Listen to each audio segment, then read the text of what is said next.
da haben wir das Rätsels Lösung, was in der Nacht los war. Die komischen Insekten, die da in mein Gesicht gekrabbelt sind. Ich habe eine Ameisenarmee in meinem Zelt. Oh, es ist Freitag, der 4. Tag der Tour auf der Mosel. Und ja, wenn es so weitergeht wie gestern, passt es eigentlich. Die Sohlenrampen lassen sich gut überwinden. Sind nicht mal allzu lange. Es ist halt nur noch die große Preisfrage, wie viel Wehre kommen. Schauen wir mal. Oh, wir haben 8:30 Uhr, wie üblich eigentlich. Bin im Boot drin, auf geht's. Okay, gerade mal 5 Minuten gepaddelt. Da kommt schon das erste Hindernis, eine Brücke, da sind Steine davor. Kein gutes Zeichen, schauen wir mal. Hurra. Halb so wild, hat schon von der Ferne getäuscht. Da ist so eine Sohlenrampe unten drunter, eine flache.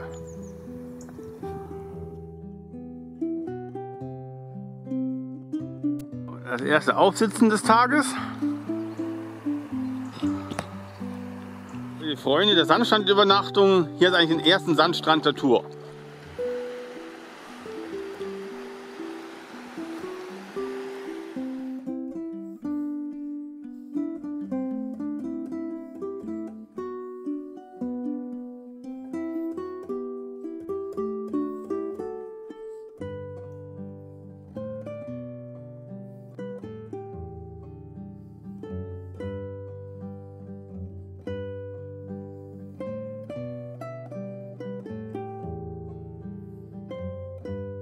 Und hurra, ich habe schon Schaufenster gesehen, diese Bäckerei hat Wasser.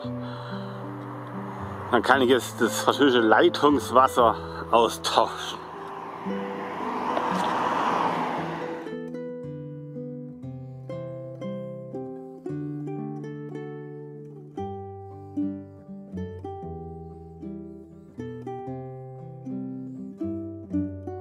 So, zurück von der Einkaufstour, fette Beute gemacht. Jetzt bin ich gut aufpositioniert und jetzt habe ich bei Sohlenrampen echt verschissen. Mein einer Wasserbeutel, der jetzt zu 80% mit Leitungswasser voll ist, da habe ich gestern noch etwa 1,5 Liter raus von den 10 Litern. Und jetzt habe ich 1,5 Liter Flaschen an Bord und noch die Einkäufe für ein paar Tage. Jetzt bin ich echt schwer beladen. Aber heute kann ich richtig mal mit Wasser frönen.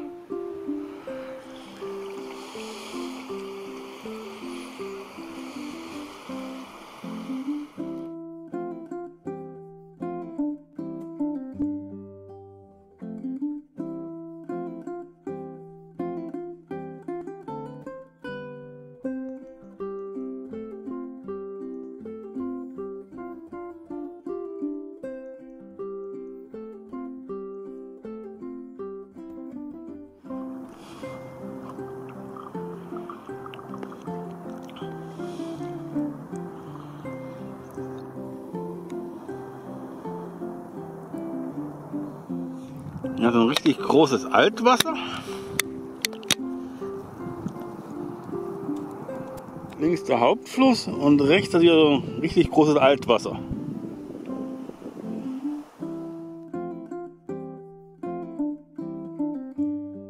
Hier wird mir Wasser geklaut. Ganz was Gemeines. Das ist ein schier unglaubliches Phänomen. Das ist kaum zu glauben. Ich habe Rückenwind.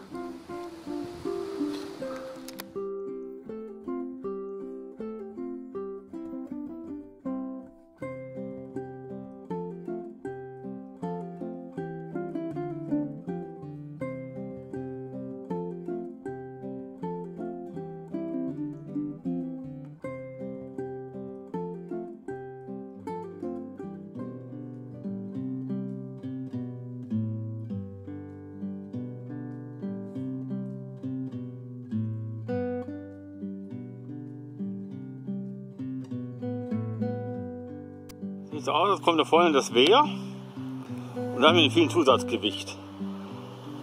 Ich habe von der ersten Flasche nicht einmal die Hälfte weggetrunken. Das ist ein Kormoran, den ich erwischt auf der Tour. Ich habe sie nur fliegen sehen. Nicht erwischt. Da schwimmt sogar einer.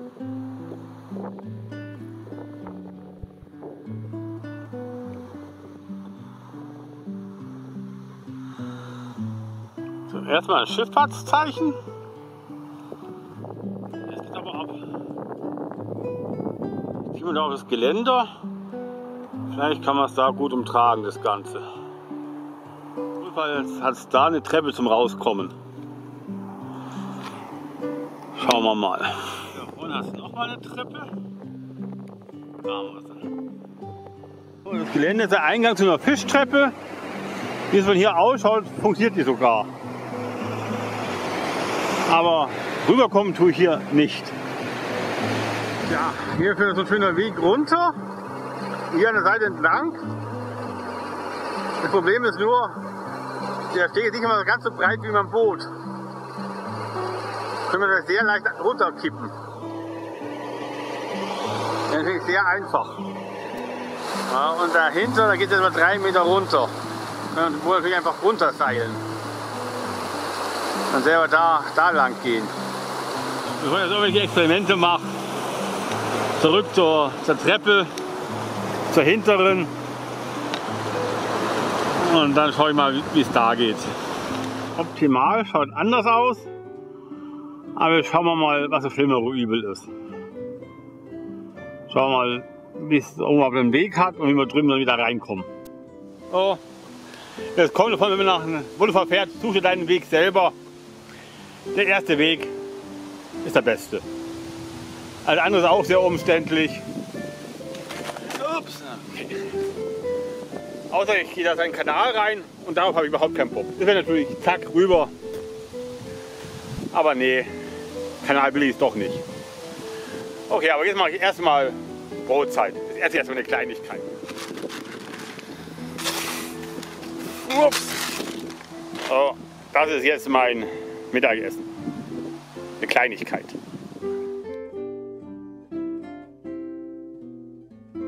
So, Mittagspause beendet und auf zur Übertragungsvariante 1.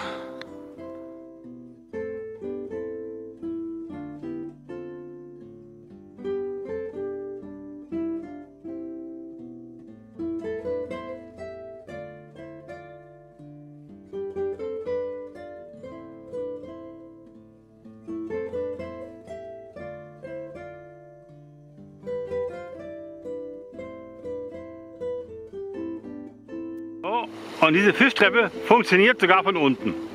Das ist die erste Fischertour, die wirklich funktioniert. So, auf geht's.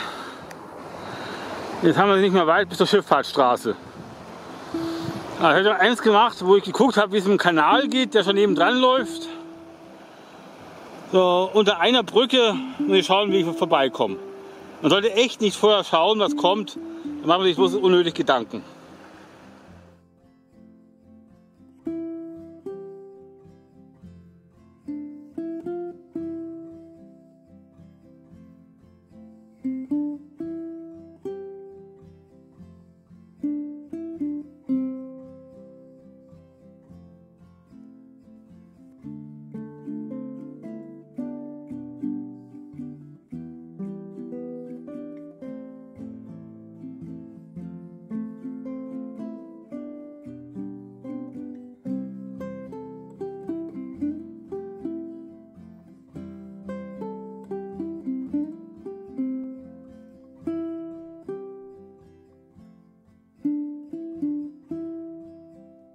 So, vorübergehend einen richtigen Rückenwindsturm.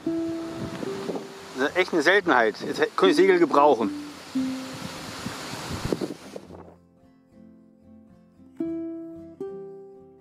Was ich gesehen habe, ist natürlich eine Steinverbauung. Interessant, wie rüberkommen. So, jetzt muss ich mal aussteigen.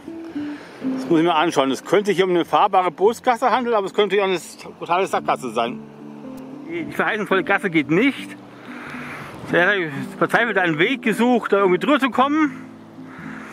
Da ich sage, so entlang treideln, konnte ich wohl kaum halten, bis zum hinten unten gegen Hindernis prallen. nachdem ich eine ganze Zigarette geraucht habe. Da geht's lang.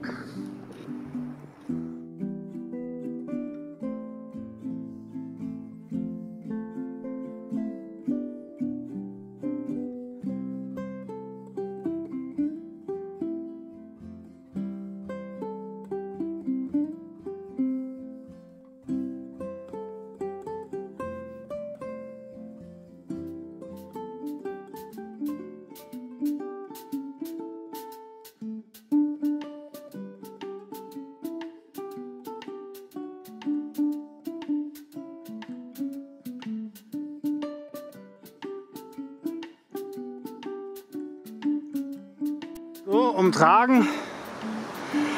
Ja, haben wir schon gedacht, dass das etwas schwieriger wird, das Ganze hier. Aber was soll's. Ich habe mir nie verziehen, wenn ich in den Schluss über den Kanal gegangen wäre. Nee, wenn schon bis zum Ende. Oh, man sieht schön, da wäre absolut kein Durchkommen gewesen über den Wasserschwall.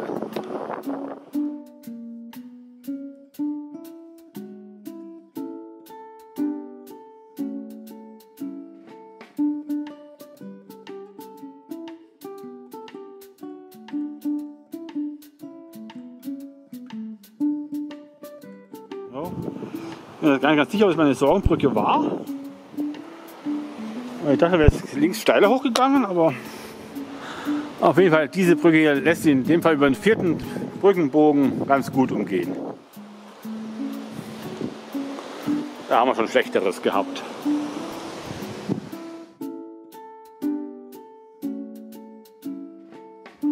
Ja, ich habe es nochmal geschaut, habe ich auch mal gespinkst, wieder mal geschummelt. Eigentlich müsste es jetzt das letzte Hindernis sein, wie sich die Mosel mit dem Kanal der Kleinstboote vereinigt.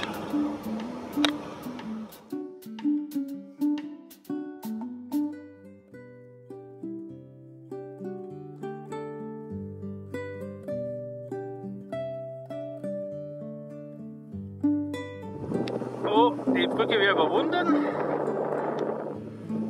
Und jetzt müsste eigentlich freie Fahrt sein, bis Vereinigung von Mosel und Moselkanal. Aber ob wir ihn heute noch erreichen, schauen wir mal, bin ich nicht ganz sicher.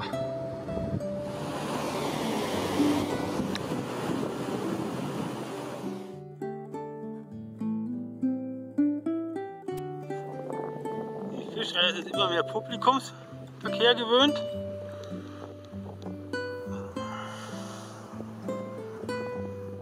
Ja, kommt Lotmann.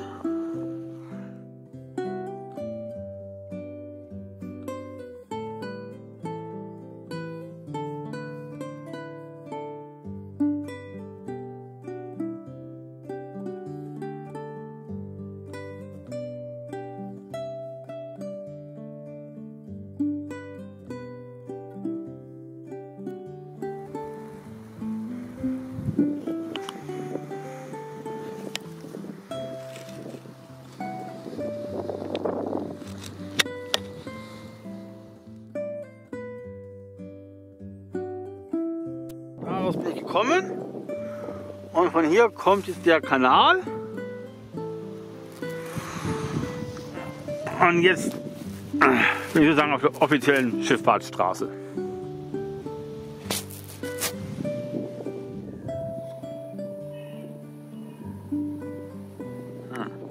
Muss ich gleich das erste Wehr. Ja, vielleicht kann man da gut übernachten. Schauen wir mal. Das hat uns Eckrum getäuscht. Das ist irgendeine andere Anlage, aber noch nicht das Wehr. Nur was übernachten finden, in etwa 10 Kilometer wäre ein Campingplatz, aber der ist wohl doch zu weit.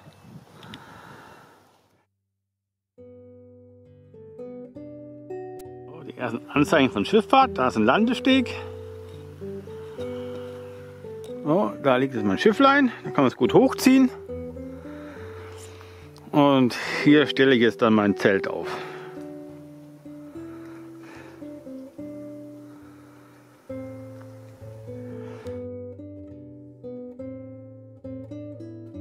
So, das Zeltlager ist aufgestellt.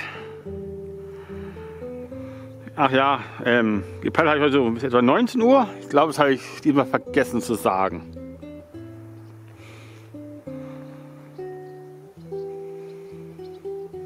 Hochliebe der Kielstreifen, der war bitter nötig.